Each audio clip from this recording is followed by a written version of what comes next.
পশ্চিম দিক থেকে সূর্য উদিত হওয়ার এই আলামতটি দেখা দিবে কিয়ামতের আগের সব ছোট বড় আলামত প্রকাশের পরে। এরপর আর কিছু থাকবে না।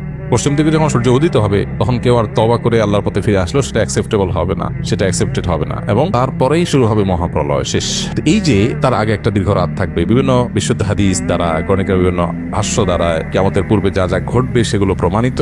সেই আলোকে আমরা বলতে পারি, যেহেতু কিয়ামতের ওই যে আলামতগুলো এখনো দেখা দেয়নি, ইমাম মাহদীর আবির্ভাব, ঈসা আলাইহিস সালামের আবির্ভাব, দাজ্জালের সাথে সংগ্রাম, ইয়াজুজ মাজুজের সাথে সংগ্রাম, আরো বহু বিষয় রয়েছে যেগুলো কিয়ামতের আগে ঘটবে। সর্বশেষ আলামত হবে এটি। তো সেই ছাঁচের সাথে আমরা মিলাইলে দেখি যে এটা যদি ঘটেও, বিজ্ঞানীদের এই গবেষণা যদি সত্য হয়, তাহলে কিয়ামতের আগে যে পশ্চিম দিকে সূর্য উদয় হওয়ার কথা হাদিসে বলা হয়েছে এটি সেটা নিশ্চয়ই না। অর্থাৎ এরপরেও পৃথিবী টিকবে। এই পশ্চিম দিকে সূর্য উদিত হওয়ার পর পৃথিবী ধ্বংস হয়ে যাবে এটা কোনোদিনই হবে না, যতক্ষণ পর্যন্ত হাদিসে ওই সমস্ত আলামতগুলো প্রকাশ না পাবে যেগুলোর পরে হাদিস